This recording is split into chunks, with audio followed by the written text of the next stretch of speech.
Good morning, ladies and gentlemen. Welcome to the second day of ITH Conference. Thank you for joining us today, both on-site and online. And same as yesterday, the conference is also being broadcast live on Facebook. For this second day of the conference, there will be 3 sessions.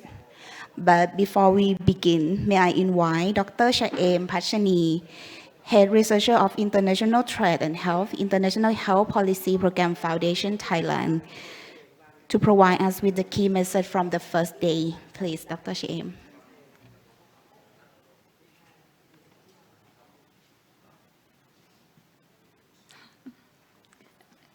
Good morning. Welcome back.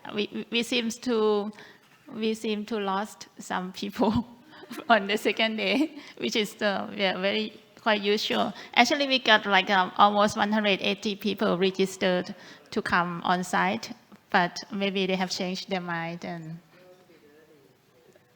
and it's still early. It takes time to travel downtown Bangkok because of the traffic, as some of us have experienced. I'm not going to give you any key message from yesterday yet because there will be a wrapping up session in the afternoon. But yesterday we had listened to a very good and very useful discussion for 2 sessions. The first session was on talking about the future international trade and health, the issues that will come to the attention and the paradigm shift that we need. And the second session was on the preparedness for future public health threats. We look at both the ongoing negotiation for the new pandemic treaties and also talking about the aspect of access to medicine, particularly on the IP issues. And another one is on the trade and environment, in particularly the issue of the trade tools as the international trade as the tool for addressing the climate change issue. And today we have another 3 more interesting sessions. The first one will begin with the political situations and geopolitical situation and international trade and health.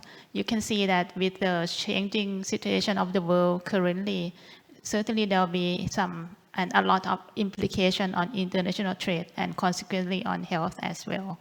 And then it will be followed by the governance, the global governance. We are going to talk whether it's going to be new governance or just the same governance structure, but different mechanism, different momentum. And the last one, which is very important, is kind of like after discussion with the 4 session, we know that what is going to look like for the future international trade and health, then what is needed in particularly at the country level, what capacity, what collaboration is needed so that the country will be prepared for the work that is going to come.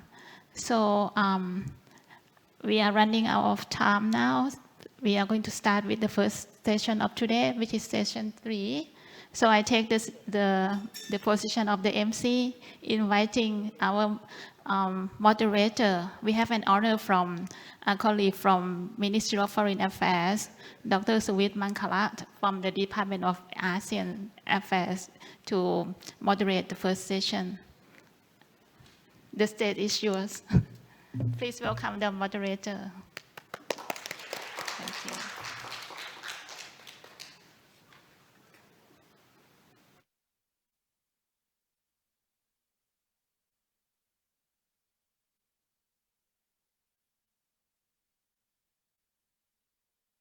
Okay, good start. I cannot find my microphone. Hello. Okay, good morning to everyone and welcome to the morning session. I can see that we are getting more people coming in the room, so let's wait and at the same time try to start our work today as well. As Chaem already introduced me. I'm from the Ministry of Foreign Affairs, and I've been working in ASEAN department for a decade or so. So my expertise is actually not on trade and health, but I'll try to do my best to be the moderator trying to ask the right questions and making sure that this session is more or less interesting to you, since you have to wake up to join us this morning.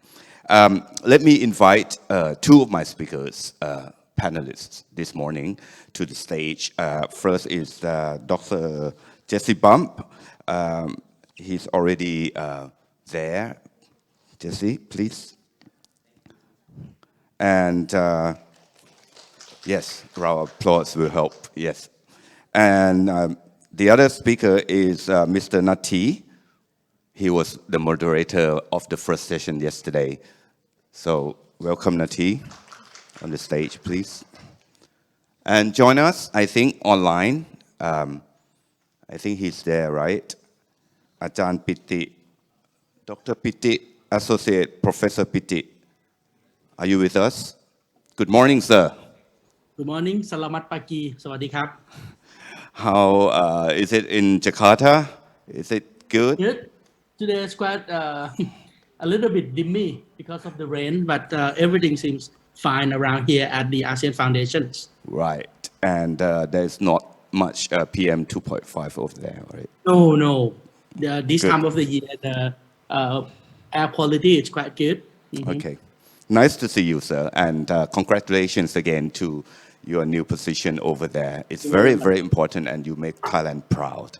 So let me first of all try to introduce my panelists this morning very briefly, as they are going to be the men on show today, not myself. I'm going to try to keep the low profile and enjoy the high profit.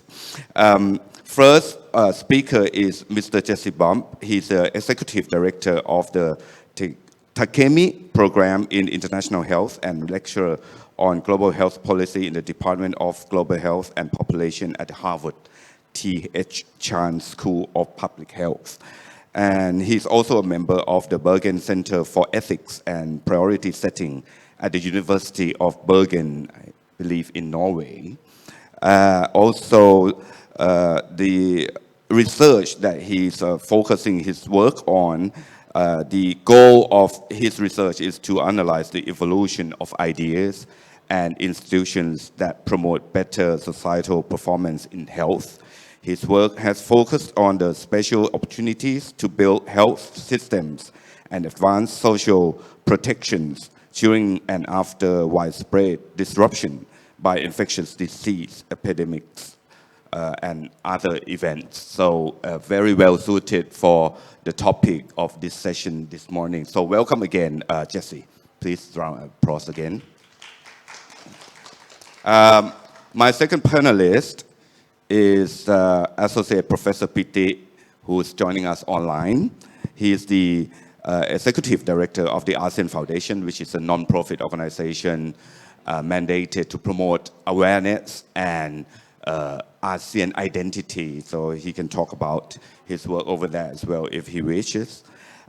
He was the former director of the Center of the ASEAN Studies in Chulalongkorn University before he moved to Jakarta recently. He was teaching international economics and macroeconomics at Chulalongkorn University since 2002. So definitely he is an academia, and he's very keen on geopolitics and ASEAN in particular. So welcome, Dr. Pitti, again, Thank you. and Selamat pagi as well. Selamat pagi. Yes. My last panelist is Kunati. He's also at the Ministry of Foreign Affairs. He's my colleague at the ministry. He's a diplomat. You are a diplomat. And currently he's posted to the permanent mission of Thailand to the United Nations office in Geneva as a counselor.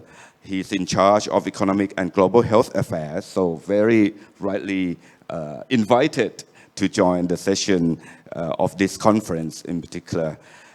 During his career so far, he has worked on Thailand's ASEAN Chairmanship in 2019 and also the Asia-Europe meeting, or what we call ASEM. He was also posted in the Royal Thai Embassy in Phnom Penh and also worked at the Prime Minister's office as well earlier in a particular unit doing something very important for Thai foreign policy. Before joining the Ministry of Foreign Affairs, very interestingly, Nati worked as the journalist and columnist at the Nation newspaper, and as he moderated the session yesterday, he also said that he wanted to be the journalist. But today, I don't know whether he's going to wear which hat, so let's see what he's going to contribute to our session this morning. So welcome, Nati, please. Now, let's start with the session, and I'm not going to prolong with my long introduction, but before I start the session and let the panelists begin with their presentations, I would like to propose that this session, in the morning of the second day, we would try to have a different approach.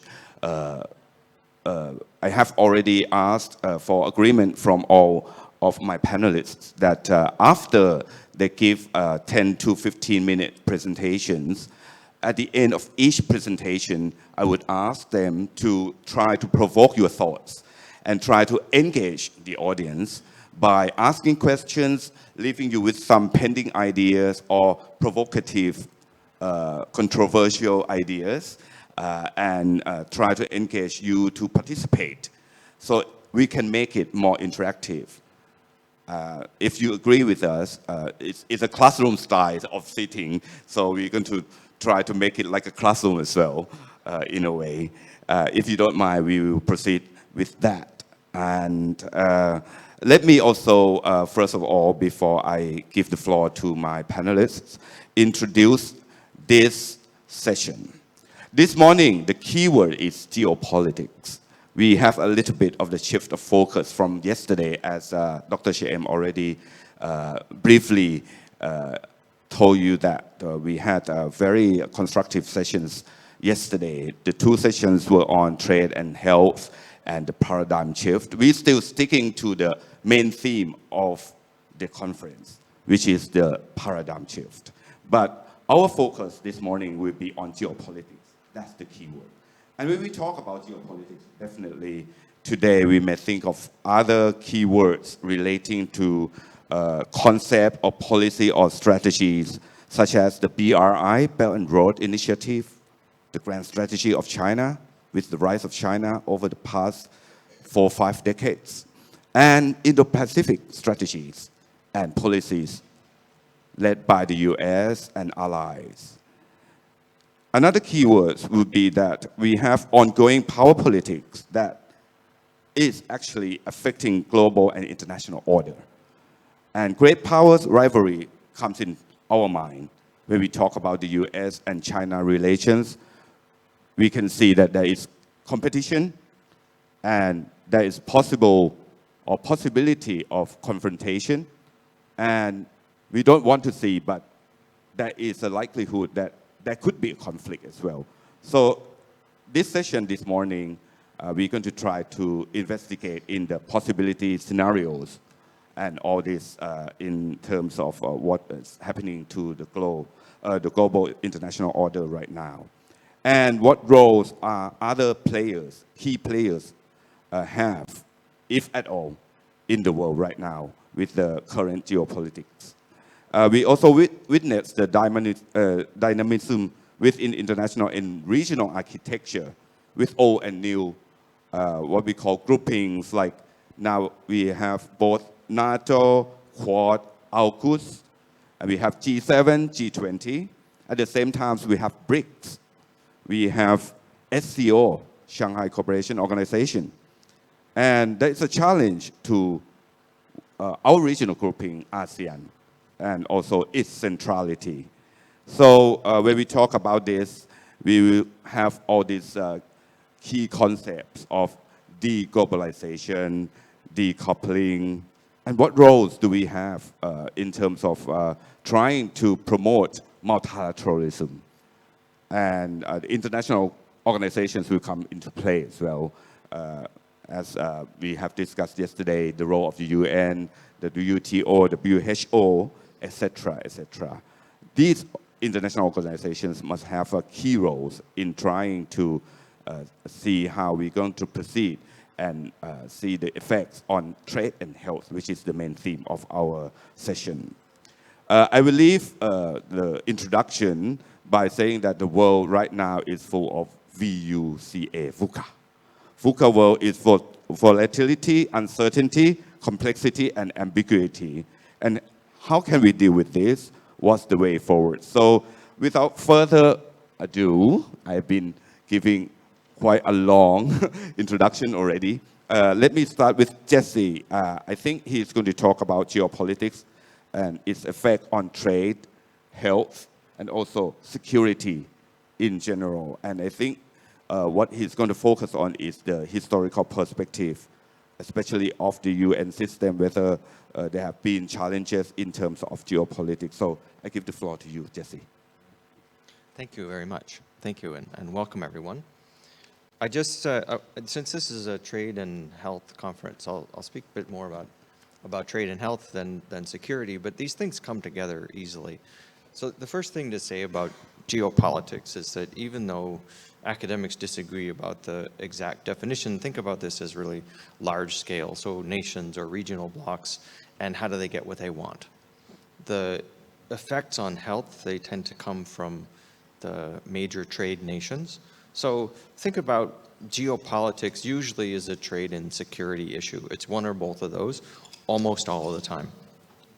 War and health, which is a security issue, has enormous influences. Some of these are direct, so there's conflict trauma, there's battlefield injuries, there's the sequelae of that from like herbicides like Agent Orange in Vietnam, and then there's the consumer product side of it. So things like the microwave, that's a World War II technology that percolated into the consumer market. The spread of troops is also associated with the advance of tobacco consumption around the world. And there's lots of these things. So, you know, here in Thailand, there's a formerly secret chemical weapon that's destroying the reefs and the oceans actually around the world. That's called sunscreen. And sunscreen was developed by the US military to help protect fair-skinned troops in the Korean War and in Vietnam. The connections between these macro strategies of security and trade, they have vast implications for health, but in global health, people are largely unaware, even as they're constrained. So global health is usually a sort of technical discipline or a practice area that's not as sophisticated and certainly not as well formed as foreign affairs. So my colleagues in foreign affairs will have much clearer views on international political economy, how trade, how health fit together, and how security fits into that. But in global health, it's a poorly formed practice area where these rules are largely unknown and the activities are not oriented toward understanding them. So one of my main contentions is that people in global health need to become more sophisticated about how they understand the geopolitical forces and how they engage them. So I have on the screen here a single slide that I'm going to draw on. I made this to try to help you understand the way rich nations, and those are mainly the ones who are doing global health, and they're the ones that do international development activities, or they're the most influential in there, the way they have related to recipient countries over time. So if you think about how and sometimes it's hard to characterize. Sometimes people say the global north, you could say rich countries, mainly this is Western Europe and the US, or Western Europe and the settler colonies of the UK, so US, Canada, Australia.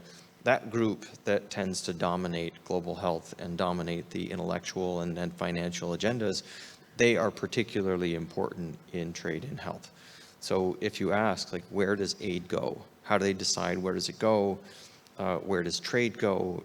It follows their interests. There's also a substantial humanitarian component to global health, but in many cases, I would say that's more self-delusional, right? It's not that the macro level is determined by compassion or humanitarian interest. it's determined much more by the strategic interests of the powerful nations. So I developed this graph to sort of talk about it and help lay out how things have evolved. This is a really simple way of talking about it. So use this as a starting point, and then we can make it more complicated if you want. And even though I've laid this out in a historical sequence, only history goes forward. People can go backward. Nations can go backward, and they do that all the time. They also don't leave one era behind necessarily when they start another one. So even though there are like 4 squares on this, figure that all 4 of them are working all the time.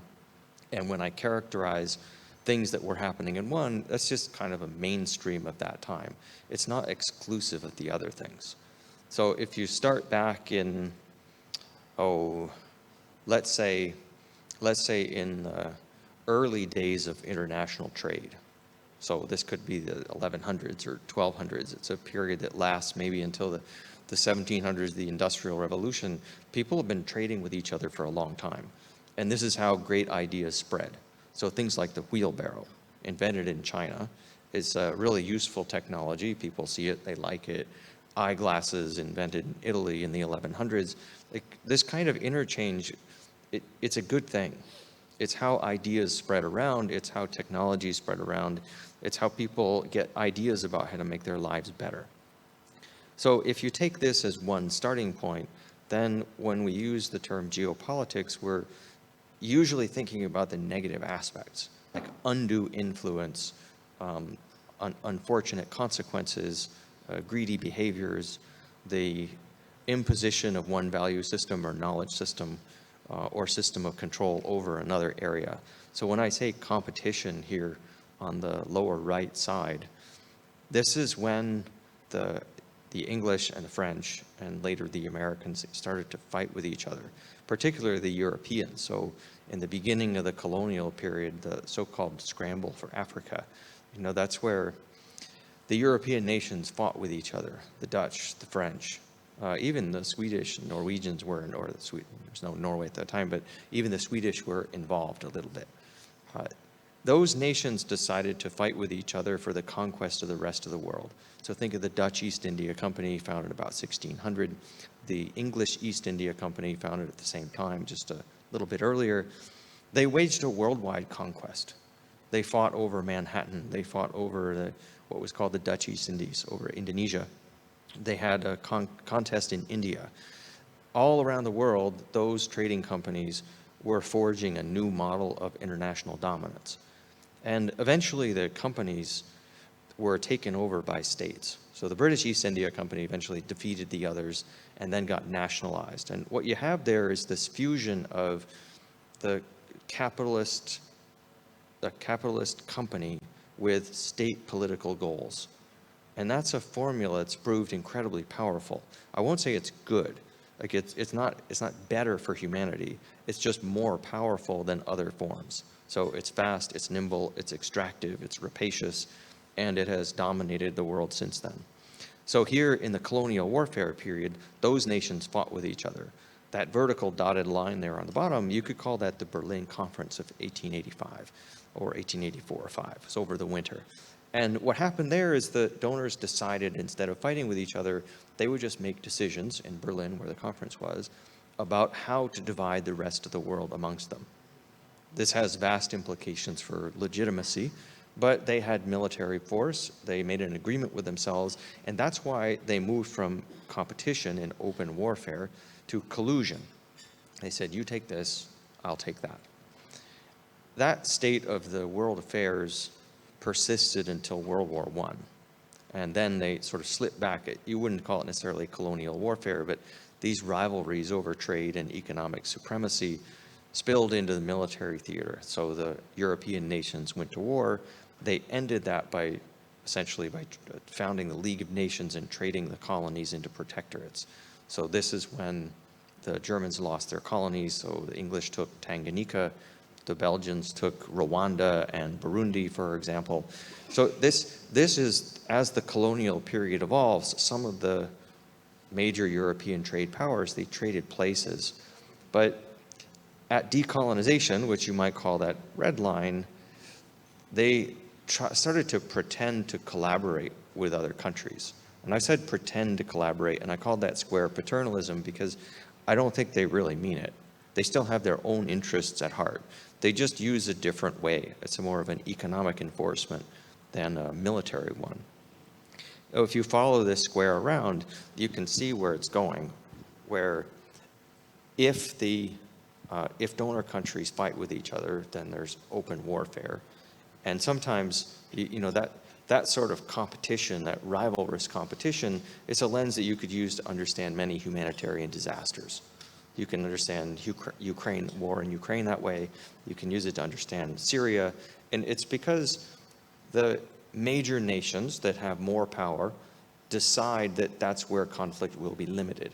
That's the function of the UN, and I'll talk about that system in a second, but that's where the major nations decide they will limit conflict. So the United Nations it's not really designed to solve conflict per se, it's designed to limit it to certain places. So if you use this framework and just kind of think about how do we think about geopolitics and its influence on health, you can pick a square and think about it. Like, are the rich nations collaborating or are they competing? And what's their attitude toward other countries, right? Are they coercing them, which could be in military or economic terms, or are they trying to collaborate? And then I've labeled that last square the possibility of progress, which is, it's one way of thinking, like if you made donors compete with each other, and this happens in desirable countries that a lot of them want to work in, then it increases the sort of buyer power of a recipient country. And then they can start picking and choosing. You say, well, we don't want this project, we want that project. And we'll take your money, but we're not going to take your advice. This is one way of thinking about what a future would look like. So most of the time, you think about geopolitics and health, the consequences are really bad. So it's the proliferation of unhealthy products, high-fat snacks, alcohol. Then it's the restriction of good products with intellectual property right restrictions and licensing. And then there's the propagation of lifestyles or consumerisms that have the climate at the brink. These are existential threats to humanity. And as you think through this, that last square of the possibility of progress, it's really about where nations will collaborate. And if one thing you could take out of the COVID pandemic is that we're not there yet. Rich nations monopolized the development, the production of vaccines. They hogged supplies for themselves. They didn't share anything until their own populations were covered and they had things that were about to expire. This is not really a happy thought to end on, but if you think about these squares and where you are, at least it gives you a chance to think about where you would go. So if you think through how does the UN system work, it serves powerful countries. Every one of the UN agencies has this reserve clause. It's the Security Council, the Executive Board. It's some mechanism, contributed capital at the Bretton Woods institutions, that gives certain countries a lot more leverage than others.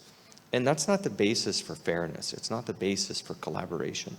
So as you think through these squares and start to play with the ideas, I'll leave you just with a couple of questions, which is, how do you take the unfortunate and unfair distribution of health, wealth, and the resources for both of those, mainly concentrated in the former colonizing or imperial countries? How do you start from that, an unfair beginning, and get to collaboration?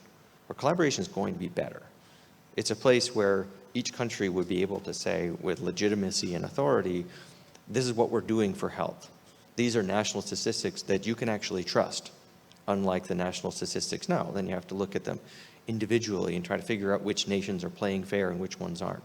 A world where a pharmaceutical product developed in one place and needed by others elsewhere, so I'm not talking about beauty creams, I mean life-saving interventions, like how would you get there? Given that the starting point you have is unfair and power is unequally distributed, we're starting in a really non-democratic equilibrium. So my question to you is like, how do you get from here to there? So thank you for your attention and I appreciate it. Thank you. Thank you, Jesse. And I think he leaves us with a very important question. Anyone from the floor would like to respond to that first on how we're going forward? How are we going to stop pretending to collaborate, right? I think that's the key message from Jesse. Anyone wants to join in the discussion for now? please. If you may, can you introduce yourself before you speak as well, please?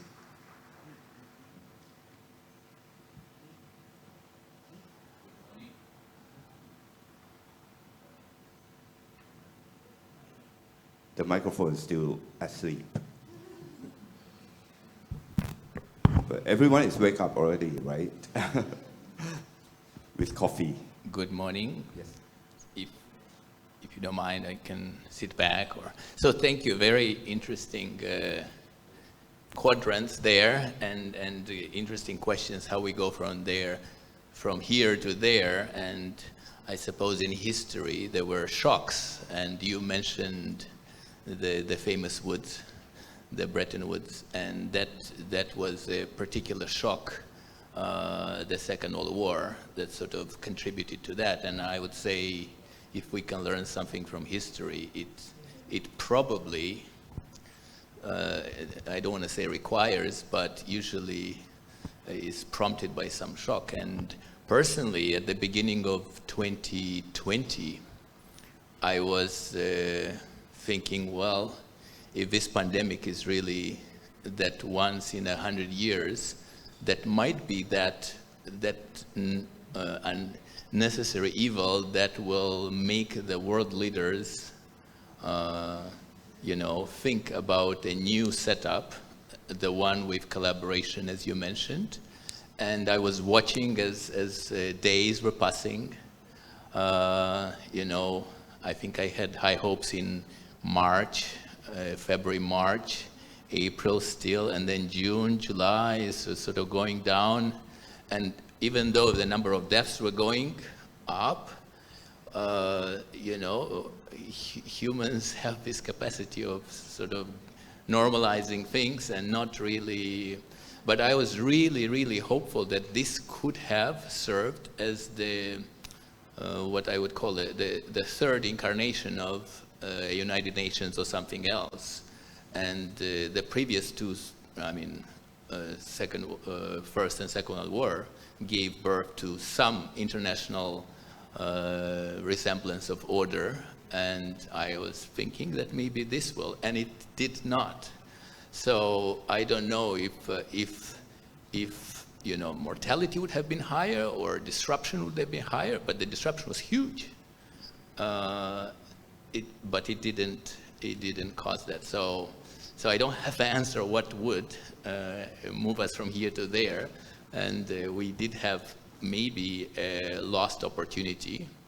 And I remember many leaders were talking at that time, let not a good crisis go to waste. But it did go to waste in some sense. And the UN is exactly where it was before 2020. Sorry, I didn't have a concrete answer. It's okay. We're not trying to find the final answers for the world right now, but I think that's a very good contribution from you. Anyone else would like to join us, please? You may take the microphone at the back. One more, and then we move to the next speaker. I think it's working, right? Making it more interactive. Thank you, Jesse, for your nice presentation. I think once Hegel said that the best lesson of history is that nobody take lesson from history. And so we have seen many things come out after a shock, like League of Nations, and then after First World War, and then like we have seen Britain, and after even WTO became like a post-Dunkel WTO, was they thought that the triumph was done, and so new trade regime will emerge. But unfortunately, this war is going along with the, let's say, what Samuel Huntington also said after 90s, along with the clash of civilizations. It seems like in that line, some Islamic, Slavic, Confucians, all these things so that is more dangerous that I am seeing. And this pandemic, I don't see it has shown any silver line, because during that pandemic, you have seen all the digital, those who said digital is the solution, they have made most profit, but they have not contributed that much.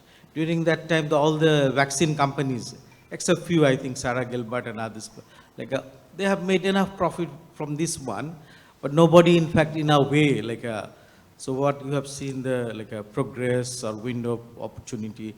So that we have seen the, let's say, as a method, but if you look at the distribution of power and the digital divide and who is enjoying, so that is, so for like WTO, in a way it is dormant. Though yesterday I have heard that there was a debate, but, and so in that situation, everybody realizes that we are connected, we are related, because all the 3C, they say, conflict, climate change, and COVID has made us realize that we are related and connected. But what is the solution? So we are not seeing and even the so-called democracy is declining in even democratic countries. It is not delivering in many countries. So, so in that pessimistic situation, where you see the hope? Okay, that's very good to end your intervention, sir, as we would like to continue our hope, and we would like to see more trust and confidence. I think Jesse really put it that it's now trust more than anything that we need. And I think yesterday, Ambassador Pimchano, if I may quote you, you mentioned about the elephants collided with each other and the grass was crushed. You know, in other words, when the powerful disagree, the humble suffer. And I would like to move now to the next speaker, as I think he is invited to speak on the regional architecture, the geopolitics in the region, especially with reference to the role of ASEAN, regional grouping, ASEAN centrality, as well as how do you see, sir, the major powers rivalry, the US and China, and also other allies. And if we're not talking just about trade war and tech war, what about trust war? Do we have anything as a solution or anything that we can hope for in a positive light? Please, Dr. Piti, may I ask you for to give you views, please. Good morning, Selamat pagi, and Sawadee krab. Thank you very much, Kun Suwit, and of course, I also would like to express my sincerely appreciations to the NZ, who organized this international trade and health international conference on the need for a paradigm shift. This is a very, very interesting theme. And before I start my presentations, I also would like to express that the opinions I will express here are solely my own as a university professor, and do not express the views or the opinions of the ASEAN Foundations. So let me start by sharing my slide. Okay, did you guys see my slide? Okay, I hope you guys see the slide. Today I prepared two parts of my presentations. The first part is about the current issues, what's happened right now in international trade, international conflict, that also related to the health issues. And thanks to the previous speakers that he already laid down all the background on the historical perspectives. This is very, very good. And the second part is about the futures. I try to look into the new geopolitics conflicts that's going to happen in the near futures. So let me start on the very first place, the first part, the current issues. Of course, since 1990s, the world, all countries around the world binding together under the system of global value chains. And we benefit a lot from taking part in this global supply chain, right? Because it's create economic growth, it's improve our employment conditions, and at the same time, we experience the good of we experience the good thing from poverty reductions. But who is the main players in these global value chains? Of course, in the past, we are talking about the US. US is the largest economy in the whole world.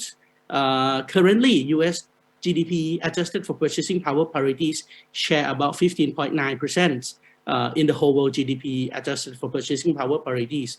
But in terms of geopolitics, I think most of the scholars in international relations, in international studies and international political economy see that US is come towards the end of American world orders.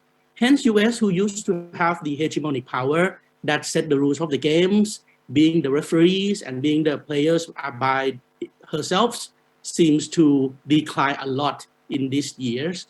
And at the same time, we see the rise of the new power, which is China. And if we see China economic size from the GDP adjusted for purchasing power parity perspectives, now China is the largest economy in the whole world already. And China set the goals to become the, to realize the so-called Chinese dream of national rejuvenations or the Zhongguomeng by the year 2049, where they are going to celebrate the 100th anniversaries of the establishment of the People's Republic of China. Of course, they would like to create a strong China in terms of economics, in terms of politics, in terms of diplomatically, science, and militaries. They also would like very much to integrate the beliefs of Confucius, their core value, into create the civilized China with equity, fairness, rich cultures, and high moral. And of course, this also the very, very key in order to answer the China main demographic challenges right now. Because this year is the very first year that India will overtake China to become the largest country in the whole world in terms of populations.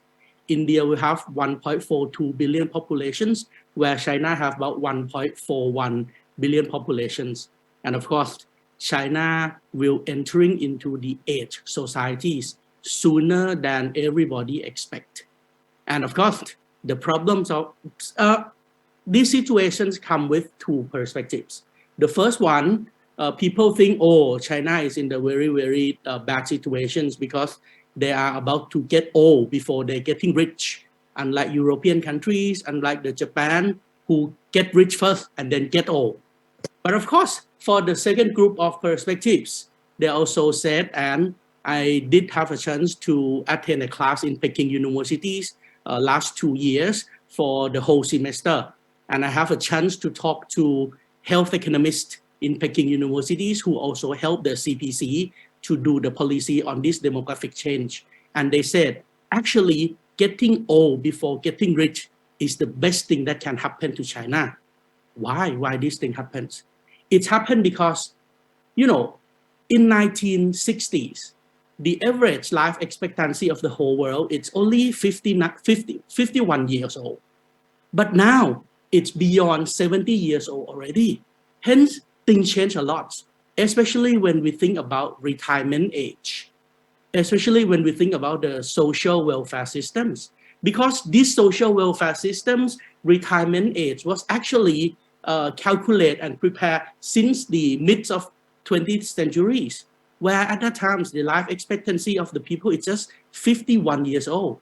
Hence, retire from 55 or 65 years old, it's okay, because they will have only, less than 5 years in order to, live their life. So if you retire on 55 years old, but life expectancy is at 51, there's no problems. But now, when you retire at the age of 55 and you expect you can enjoy the social welfare, the retirement program, the pension fund, but the life expectancy at 72 years old, that means 20 years gap where people eat more than their generate income. That's going to create a lot of problems. But of course, for Japanese people, for European people, they get used to the systems of retirement at the age of 55 and enjoy social welfare already. So they lost their will to work after they retire. And they will ask for their rights, why their brother, their father, their uncle can enjoy pension fund, can enjoy social welfare. But for our generations, why we cannot enjoy that kind of thing? Hence, it creates a lot of burden in terms of fiscal policy for the Western world. But in China, this thing never happens. Because right now, Chinese government and the CPT try very hard to encourage Chinese people to work more and more. and there's no retirement age. For example, President Xi Jinping, he should have been retired last year at the age of 68, but now he can go continuous. This is the way to set the example. And of course, in China, more or less, the CPC have a power in order to, control. So they will encourage people to work more. And with the concept of Confucius, people can develop their life only by educate and working hard. Hence, when they combine these kind of ideologies into their strategic end at the year 2049, it seems like they will come with a new model to fight against this demographic change. And of course, the third and the fourth goal is to create a harmonious China and beautiful China. Not only China and the US, we also have the big three, European Union plus UK. They contribute about 15.2% to the global GDP. So this is the three main engines. And sad news is for the first 2 quarters of this year, 2023, 2 out of 3 engines still in the recessions. I mean the US and European Union. They face with the problems of inflation. Okay, they may have some good signal, but when they can fix inflation in the US, maybe the third or the fourth quarters. Hence, they still need to use some mild quantitative tightening, where EU still suffer a lot from the conflict between NATO and Russia. Hence, the 2 engines it's in recessions. Only China, it's the growth engine of the whole world. Apart from these 3 players, in Southeast Asia, we see Japan and Republic of Korea, who also contribute about 4.5% to the global GDP, PPP, and they are the main investor who control regional value chain in our home. And we also see the new market, new opportunities, the Bay of Bengal. Of course, the big brother in this area seems to be India. In terms of health issues, India was named as the drugstore for poor people for the world for more than 2 decades already. India are very, very smart to use, for example, CL, compulsory licensing, in order to produce medical products in a very, very low price. Hence, and of course, with the number of people, with the economic growth in the past, with the number of people who get out of the poverty, this is the group that we can see a bright futures. For Thailand ranked number 20 to 23 in the global GDP. So we have to work closer with ASEAN. And when we become ASEAN, we are contribute about 7% to the global GDP. So this is the main player in the global value chain right now. And of course, we still see the situations that trade war and technology war that happens because US do the strategic foresight and foresee that China will be the only countries who have intentions and capabilities to challenge the international orders in the way that US don't want it to happen. That's why the preemptive strike, in order to protect US to keep the hegemonic status without the interference from China happens right now via tech war, via trade war. And of course, this also create so many things that gonna affect us, especially in terms of health issues. For example, US try very hard to contain China via Indo-Pacific policy, Indo-Pacific strategies. And the recent tools under this Indo-Pacific strategy, so-called Indo-Pacific Economic Framework for Prosperities, or the IPEF. The IPEF is currently the economic cooperations between 14 states, 7 from ASEAN, plus India, Australia, New Zealand, Japan, Korea, and Fiji. Of course, these 14 countries will negotiate in 4 pillars. And these 4 pillars, we are not going to talk about free trade. There will be no tariff eliminations. There will be any deal that related to trade barriers, terminations. No, they are focused on 4 areas. The first one, US call it connected economies. For connected economies, US, where US trade representatives where US Secretary of State will try very hard to give us a list on the new standards. What kind of standard?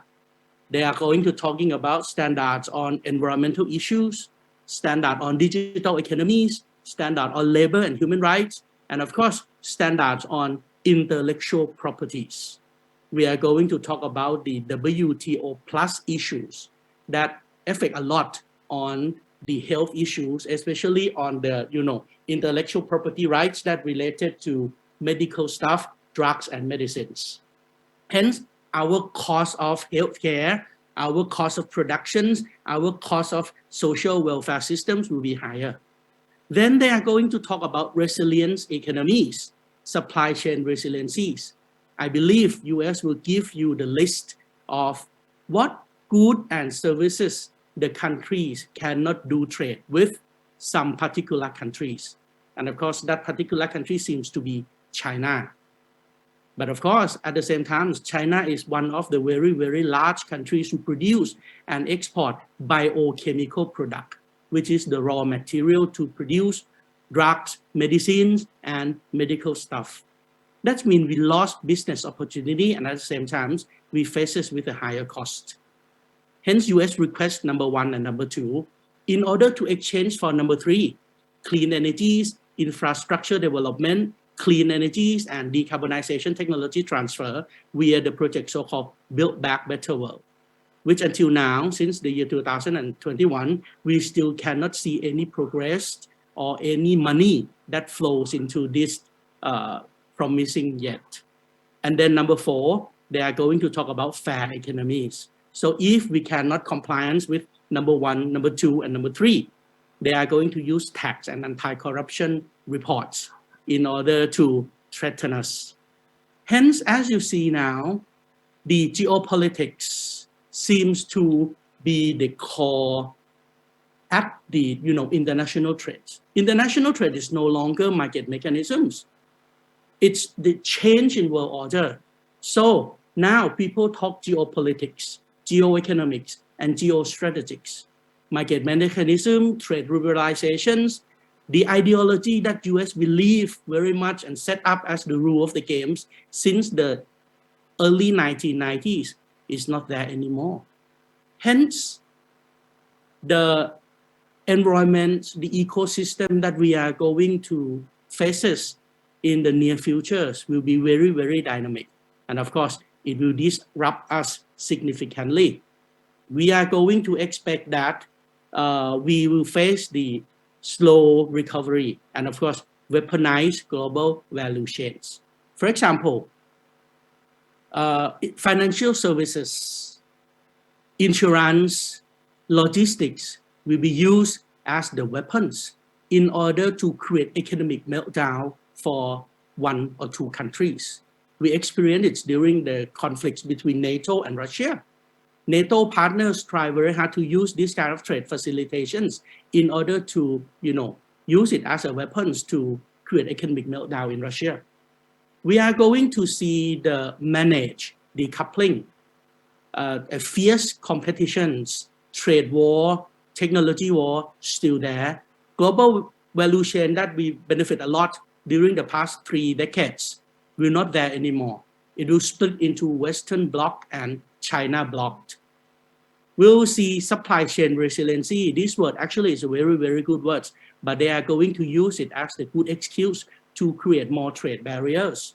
And these trade barriers, some are in the form of intellectual properties that will affect a lot on our healthcare, on our social welfare systems. We'll see fragmented globalizations. Everything from now is not market-driven. It will be security-driven. And we are forced to take side under the new words of friendshoring. So this is the thing that we are going to face from now on. Do we prepare? Actually, this month, we celebrate the first anniversary of the RCEP, Regional Comprehensive Economic Partnership between ASEAN 10 countries plus 5 countries, China, Japan, Korea, Australia, and New Zealand.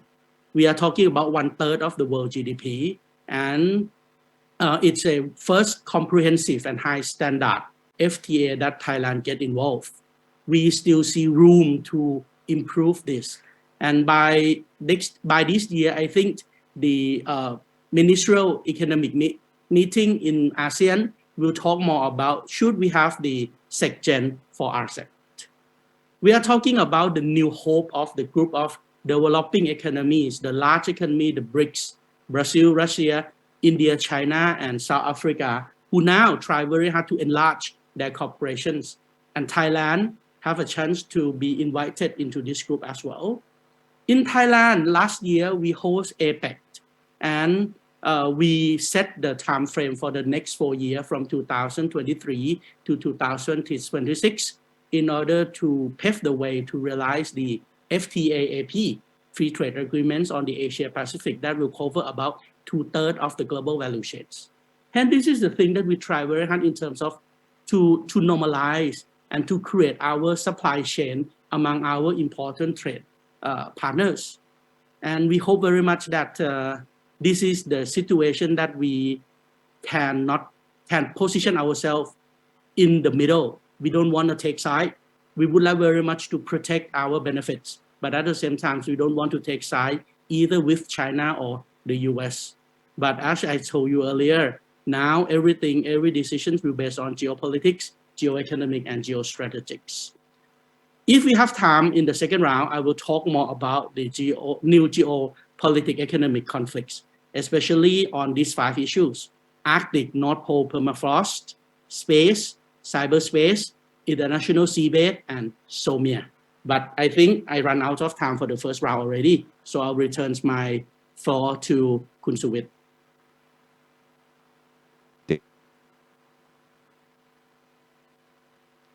Hello. Okay.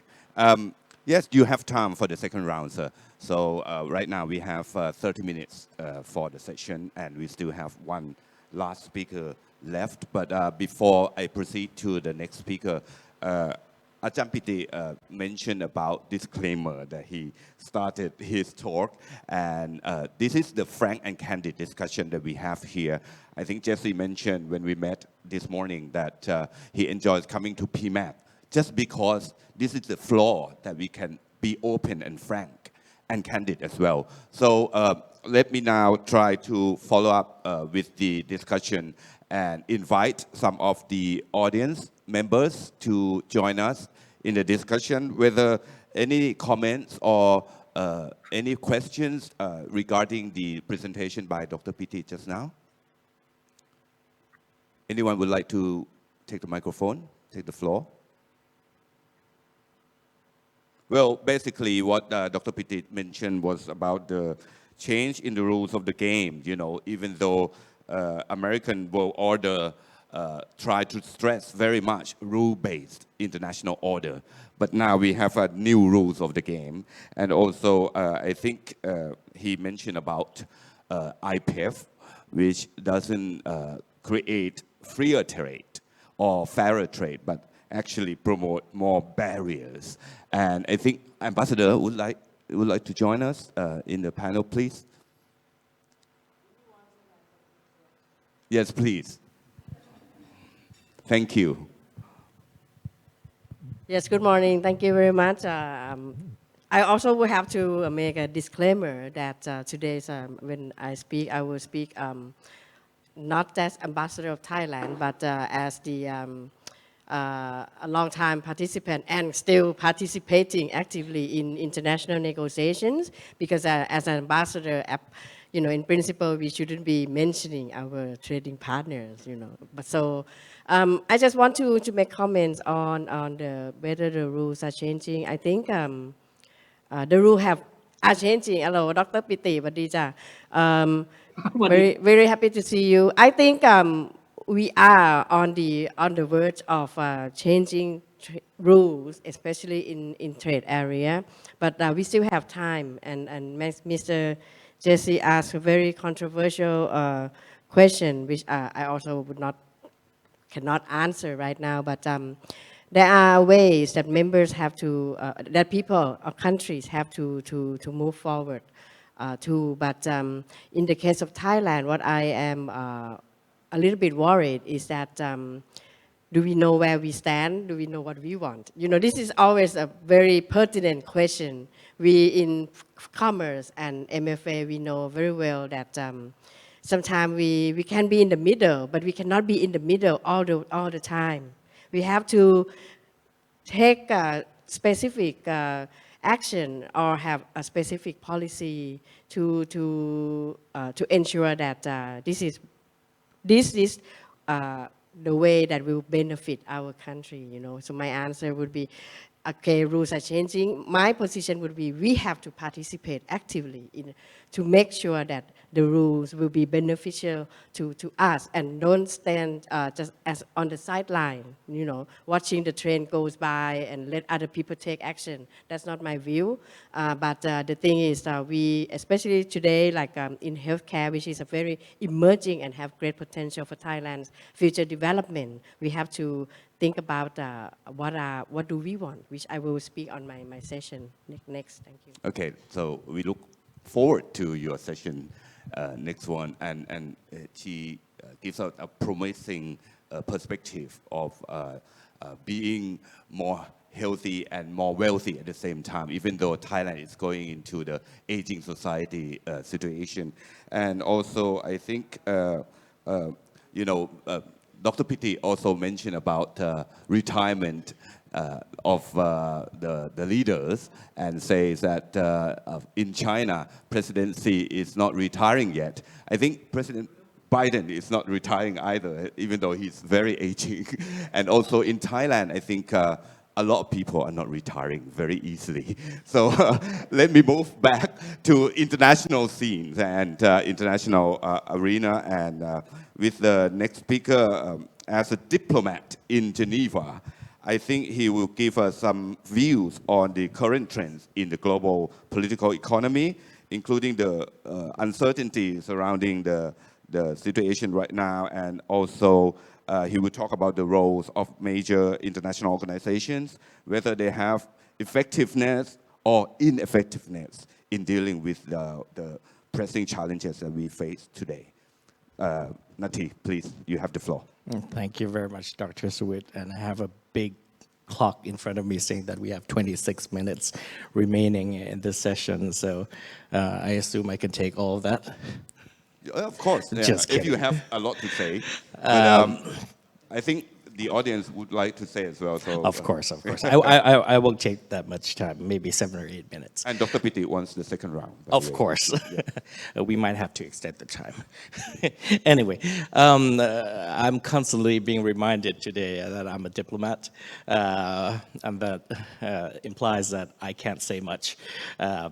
But I think in this regard, there is a new trend coming up among diplomats, and that we should be more straightforward, try to be a bit more honest and forthcoming, and not hedge our positions so much. And I think Ambassador Pim Chunok actually portrayed that very well in the first session. You can be a diplomat with a disclaimer. Yes. So I'm not going to disclaim anything, and the spirit of my presentation today will be along these lines, that I'll try to be honest and frank with you about what the geopolitical situation is in the multilateral fora nowadays, especially at my work. I have to also say that I am a student of international political economy, although I haven't been in that area for a long time now. So I won't pretend to be an academic, but talk more about what I've been doing in Geneva and what the general atmosphere there has been. So I'll just divide my presentation to very short parts, I promise you. Firstly, I'll talk a bit about the political economic trends today. Secondly, the role of major international organizations and or how effective they've been. Thirdly, impacts on health. And finally, it's just a vision for the future, what to do, what we can do about that. So I was actually in Davos last week and was able to listen to lots of global economic leaders talk about the situation. And the first thing I noticed from that is I will scream very loudly if anyone else says the words, there are multiple challenges going on in the world, there are multiple challenges going on in the world. And if you listen to the World Economic Forum, you'll feel that if only we can solve the problem in Ukraine, the situation in Ukraine, and if only we can solve the effects of the pandemic on the global economy, and if only we can solve the global food crisis and energy security, then this would be a perfect world. It's not. It's not going to be a perfect world. There are going to be other challenges coming up all the time. But there, in a nutshell, I've told you basically what happened here is that, well, where did my notes go? Okay. Right now, there's lots of global economic uncertainty coming up. And as everyone at the World Economic Forum has been going on and on about, firstly, there's this thing called the competition between fragmented powers, or what Mr. Klaus Schwab actually said quite well, and quite frankly, a messy patch of powers all trying to fight to gain a small spot in the world economy and to try to gain a little advantage. Of course, that one of the things that's happened is, of course, what it's called the Russian invasion of Ukraine. And you'll see that even in the World Economic Forum, Russia was not invited. They had no participation in the World Economic Forum. And what Dr. Klaus Schwab said is an inclusive forum was not actually that inclusive, when everyone in the forum was trying to say something about Russia in that sense. So that's one of the problems that we have here. And that's the big elephant in the room. What do we do with the situation in Russia? The second issue that actually came up quite a lot, and Dr. Pitti actually mentioned there, was the China-US competition. Now, what the UN Secretary General said in his statement at the World Economic Forum was that there was a danger that the world would become a dual system. So you would have two sets of currencies, two sets of internets, two sets of digital economies, and everything would be divided into two sections. The effect, according to Guterres, is that we would have a huge drop in the global GDP, and that would mean much less prosperity for everyone. So this kind of competition is going to be problematic for the world. Of course, there's this recovery from the pandemic that I mentioned, but what this has, the main effect on the global economic situation is what is obvious to us all and obvious within the health forum as well, and that's the growing inequality. We've been fighting for equality for years in every single forum, in every bilateral talk, in every multilateral forum. This has not materialized in any way and has been exacerbated by the COVID-19 pandemic. That means we're doing something wrong. And this is something that needs to be solved when you're talking about the current geopolitical situation. The next issue contributing to the global uncertainty, and of course this is plus ça change, plus c'est la même chose, and more things change, it remains the same. The influence of private companies continue to be an issue which is affecting the global political economy. And of course, when it comes to the issue of health, this is driving indirectly to the pandemic treaty.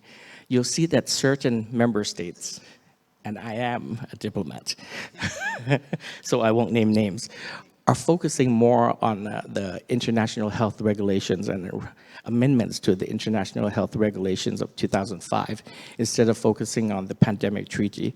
And I would say that this is a direct influence of major pharmaceutical companies that are trying to influence the process so that in many ways they either benefit or at least not get disadvantaged by the pandemic treaty. Of course, Dr. Pitti also mentioned things as just more regional groupings, bilateral friendships, protectionism, the word friendshoring, which is probably not a good word for the global economy, at least from the multilateral perspective. So, what have major international organizations contributed to this? It's a question. You could probably answer this for me as well. But what are the major players? The UNGA in New York, when it came to the pandemic, was rather ineffective because when you talk about the UN Secretary General, he did not have a direct mandate in the pandemic, so he wasn't able to act quickly enough. And that meant the UNGA had very little to do with helping the global crisis. The WHO was probably the hero here, acting rather quickly. But then again, what is the follow-up? The pandemic treaty is still being negotiated. We don't know how that will come out, but we know that there are major issues within the pandemic treaty, even in the conceptual zero draft, where there seems to be some room for negotiation, but that's going to take years. So it's more for the future than for the present. We have the WTO. We heard a lot about that yesterday. And why don't I pose this as a question? Is the IPR waiver good enough, or is it a disappointment rather? And from my smile, you know, I have my ideas about that. We have other organizations such as UNCTAD, the UN Conference Trade, well, they're dealing mainly with development issues, and that is ineffective, I have to say. I am working directly in this issue, but as Shakespeare says, it's much ado about nothing at this stage. And of course, I mentioned the WEF, where their main power here is their convening power, power to get leaders and major companies and private companies to come together to do, as they say, improve the state of the world. There are much less convening powers coming to the WEF today, and I could say 1 or 0 important leaders who attended Davos last week. So, what's going on here? The impacts on health. I'm going to draw a very bleak view for you right now. Firstly, multilateralism is dying, when it is needed the most. My PhD thesis, lots of years ago, noted that for concrete results, you had to engage in bilateral discussions. Well, when it comes to issues of ideas and normative power, where action was not needed, you would go to multilateral fora. I think I can reject my PhD thesis now. For action to take place, especially on health issues, it needs to be in the multilateral fora now. And when we need it the most, it is more or less us, if not dead, then suffering from a prolonged disease. Next issue is there's a lot of economic stability, which and it's difficult to achieve economic stability at the moment, as for the reasons I mentioned. And of course, very difficult to achieve equality given the conditions that I just mentioned. And of course, equity is something that we're all striving for, but not quite easy to achieve. So, with that, what is there for us to do? You know, Jesse, I looked at your 4 squares, and your 4 squares is as bleak as my outlook of the world. When it comes to donor attitudes towards other donors, the 2 conditions that were given were collusion and competition. I'm wondering whether you could add a square there that says collaboration. Yeah, because that's actually one of the better possibilities of progress that we get, to get donors, countries to collaborate rather than to collude or compete. And that's the basis of what my suggestions for the future. There needs to be inclusiveness. You can't isolate certain countries, whether they're right or wrong. Dialogue has to continue. And as we've been saying all along in the multilateral fora, talking is good. We need to talk. Once communication breaks down, then any possibility of progress is effectively stopped. So, and one of the things that we really need to resume is face-to-face talks. So Dr. Pitti, I'm really sorry that you're not here, because it would be lovely to have you in person here and to talk to you and see all your facial expressions. This is one of the major reasons multilateralism is suffering this disease. And of course, finally, there has to be a common recognition that we need to hang together. Otherwise, we'll die apart. This is something that every country needs to realize, and not just say that you realize it. You really have to understand that cooperation is necessary, talking is necessary, and inclusiveness is necessary. Thank you very much. Thank you very much. That's very good to end your presentation for the first round, of course, because dialogue needs to continue, and we still have more than 10 minutes to go. And we would like to have a second round of our speakers for a bit. As you mentioned, Nati, that right now we have problems with equality, equity, and all that, and multilateralism is also dying when we really need it. I would like to turn to Jesse again, as you propose, in a way, that we are moving towards the goal of possibility of progress, the constructive competition plus collaboration. And I think there was a view from the floor about the UN system 3.0. If you want to add anything on that? Oh, sure, thank you. And thanks to you and to the panelists and the audience. We've had some great ideas come out. One of them is like, where are we going to go next? And why did the shock of a pandemic with millions of people killed, why didn't this produce the conditions for progress? Why didn't we finally see some shared humanity? And well, it didn't touch the elite that much. You know, yes, it disrupted them, but the world's elite hung out in their houses and did their business by Zoom. So, you know, that's different from 1918's flu pandemic. It's different from World War II, where the children of the elite and the elite themselves, they saw their cities destroyed. They saw their families killed. That's really different. So when you're thinking about public health or thinking about how do societies organize themselves to redistribute, to provide common goods and public goods, it's because the people who have power agree to do that. Usually they're looking after their own interests. And in the West, the emergence of modern government in the 17 and 1800s, it happened because their own interests were at stake. You know, they saw the destructive power of unregulated capitalism, and they decided to organize. So they had public parks, then they did public water supplies. And there's certain things that only the government can do. Private industry, the private sector, they can't coordinate those things, and we've come to call them market failures.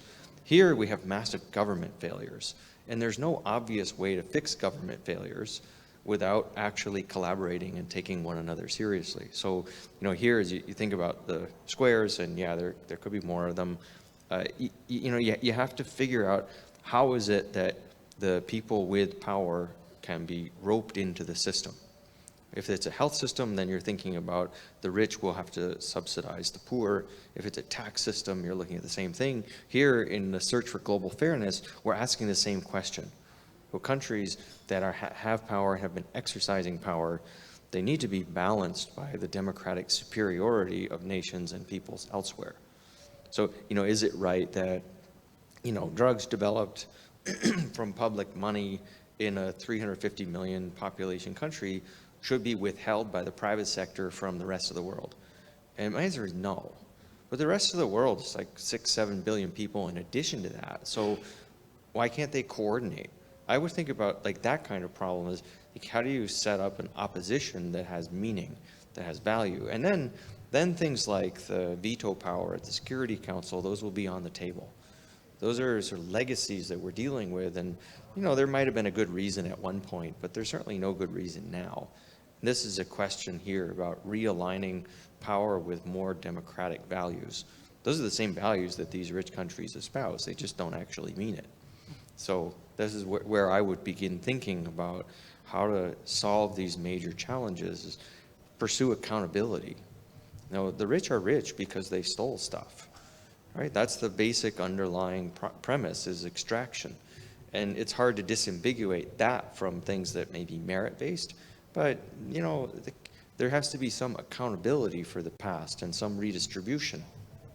That will help redistribute power, and it will challenge the major epistemic basis. That may sound a little abstract, but in fact, the way of thinking around the world about who's in charge or who should be in charge or who does have authority, it maps to who actually is in charge. It's like a consensus. It isn't something that got written down on a tablet in ancient times. It's a consensus of belief. So we should try to change that into something that's more humanitarian, more egalitarian, more actually democratic. Then we're going to get progress. So I look forward to that journey with everyone. Okay, so there's a message to the elite. You know, they should stop pretending and actually mean it. You know, what to do to change, to have a real paradigm shift. Let me turn to Dr. Pitti again. I think you need a second round to talk about the future and what would be more challenging in a way that we're going to move forward. Please, Dr. Pitti. Yeah, after Dr. Chaem give me the topics, I did my homework and I tried to do the so-called strategic intelligence scanning or horizontal scanning and try to gather the possibilities of the next geopolitics conflicts, I mean in the futures. So let me start by sharing my screen. So this is the several areas that I think we have to be prepared for the new future, for the near future's geopolitical economies conflicts. Start from, of course, North Pole. You know, nowadays with the climate change, it seems like we have a longer period of time in 1 year to do the trade routes across the North Pole or the Arctic Oceans, because right now several countries already proposed the idea to build the trade route up on over the North Poles. Hence, the futures of the northern economic activities it's there. Of course, one country is that very, very active in order to create this trade route and put this trade route into their main strategies is China. This year, China gonna hold the Belt and Road Initiatives Summit. And I believe that this North Pole trade route will be there as the proposal that going to create the way in order to allow China to connect more with Russia, Europe, and of course, Canada, in order to isolate US out of their board games. But of course, the melted ice in the North Pole is not that worries in terms of health, but the permafrost itself. The permafrost is the ground that continuously remains below 0 degrees Celsius for 2 or more years, but in some cases, more than 10 of 1,000 years, 30 of 1,000 years, or some may be there since the Ice Age. And now today, the permafrost around the world, especially in the northern hemisphere, it starts to melt. And when it starts to melt, that means all the microorganisms that are unknown to us, that was annexed into this permafrost for more than 10,000 years, will be released to our atmosphere. Some scientists believe that a 2016 outbreak of anthrax in the Yamal Peninsula is believed to be due to the thawing permafrost. Some see that the Siberian permafrost contains some kinds of virus, some kind of bacterium that unknown to people. And this is another challenge thing that we are going to face. And you know, the thing that may not hurt us for 10,000 years, 30,000 years, we lost their immunity to that thing already. Hence, we are talking about the next global pandemic that comes from the climate change. And of course, when people do the more activities over this sensitive area in the North Pole or the area that have permafrost, that means this process of melting permafrost and the ice on the North Pole seems to be accelerated in a very, very high speeds. Another places for the new geopolitical conflicts is the space. Of course, space is the new frontier. But as you see now today, this is the This is the way to give you the ideas of the debris object that are there already over our atmosphere. But of course, right now, in the past, we may see the unities on the programs such as international space stations. But of course, international space stations do not allow China to join this program. So they find a way to develop their own Tiangong, China space stations. And now today, Russia is already kicked out of this international space program as well.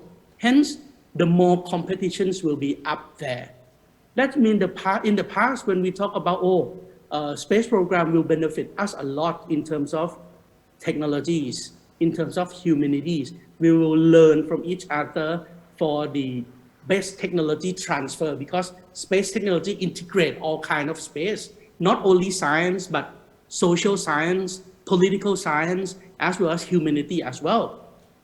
And actually, a lot of space science benefit us a lot nowadays in the Earth, right? For example, a lot of technology allowed us to have a longer life expectancy.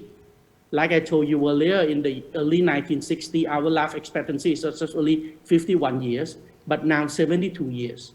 Some research house said with the current technologies, we can have the life expectancy for some group of people at 120 years old. And of course, with the more advanced space technologies, that means 120 years old, it's maybe our life expectancy in the near futures.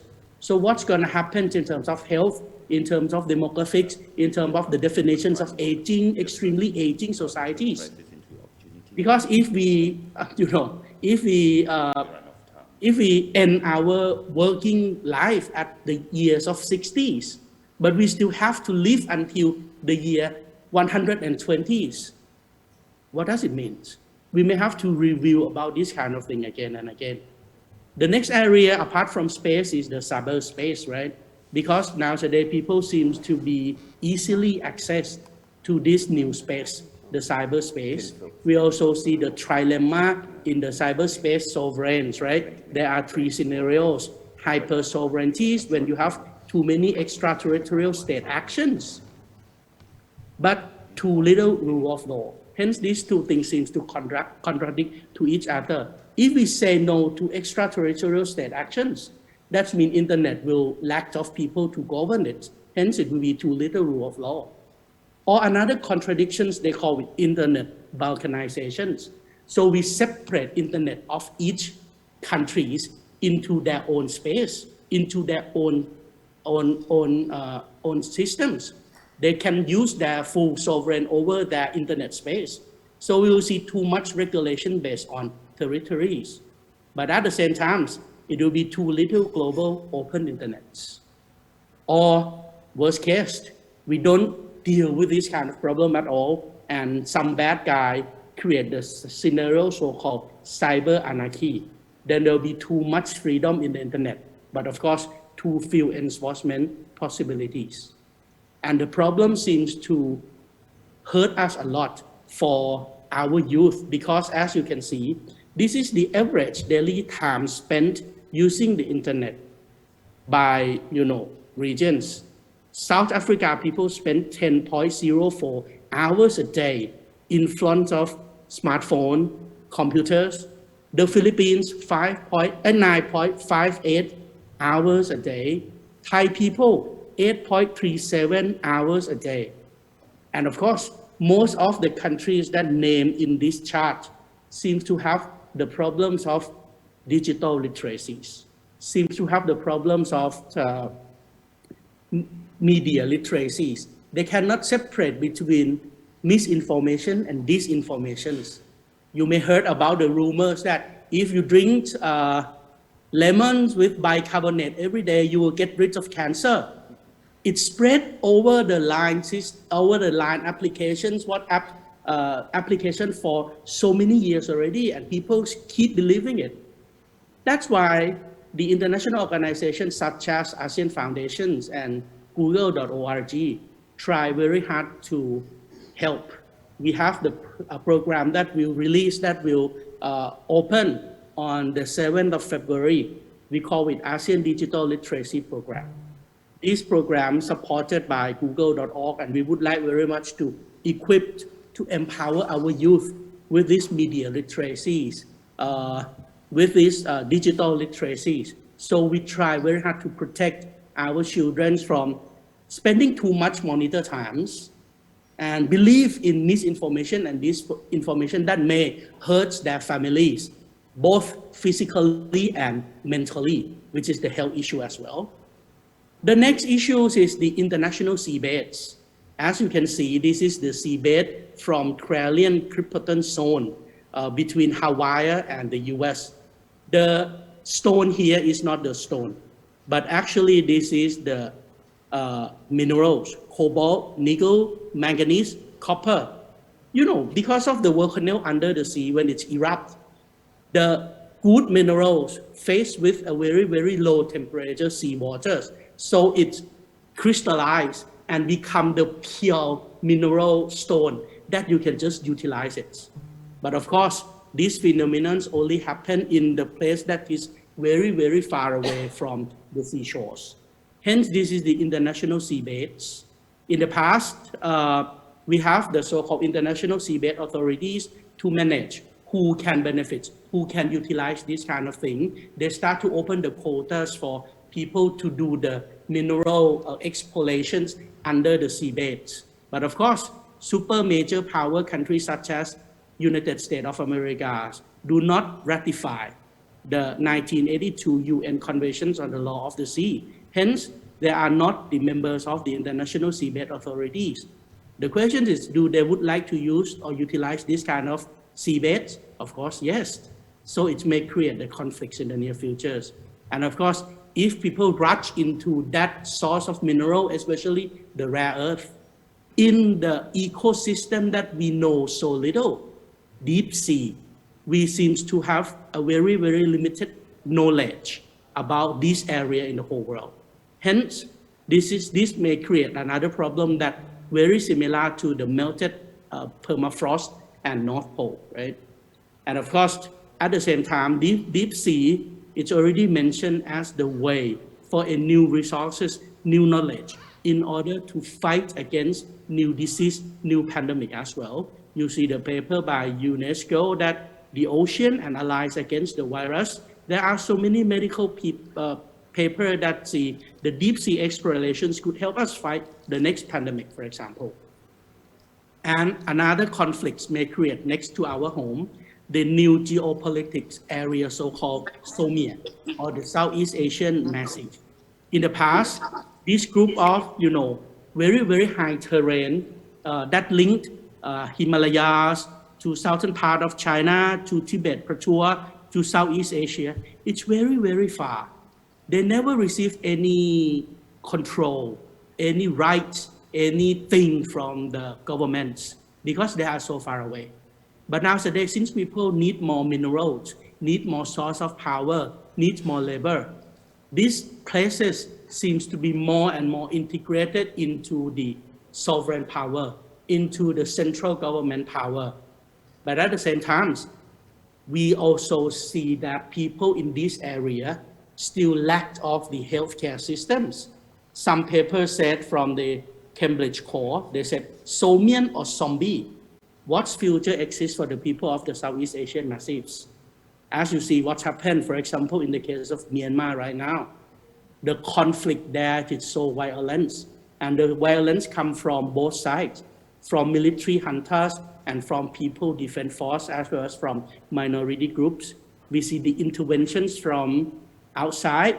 We see the violence that is more and more aggressive. And of course, people that never related to this kind of thing, such as people in Somian area, nowadays, they suffer this kind of aggressive very, very much, especially in terms of both physical and mentally health.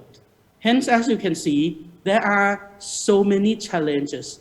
There are the thing that we can also benefit from this new geopolitics as well. Hence, we need to explore more. Thank you very much. Thank you, Dr. Pitti. I understand now why you said that you needed 2 hours at least, but we have been allocated only limited time and we have gone over the time. So I take this responsibility that we have gone over time. But bear with me as I have the microphone and I want to take this authority to still continue the discussion, and I think you may want to have more interactive sessions during the coffee break. But with the last words, how are we going to turn the crisis into opportunity? I think there are lots of challenges. We have covered a wide range of issues from outer space and also going into the deep sea. Let me ask each of the panelists to share their last words and final thoughts that can leave the audience with. Thank you.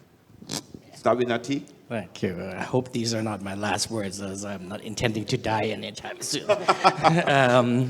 But I'll just make this short and sweet and say that we cannot solve the problem of we cannot have a paradigm shift in the issue of health if we cannot achieve equality, and to achieve equality. We have to change just one single thing that's been contributing to inequality throughout these several decades of development. And that's, we are thinking more of ourselves than others. And I'm not just saying developing countries or developed countries are thinking about themselves. Developing countries are also thinking about ourselves more than others. And this is contributing to lack of cooperation, meaningful cooperation in the area of health, as well as other development issues as well. So if we cannot change this attitude and change this mentality to thinking more about others, despite the promise of international organizations which are trying their best to promote this attitude.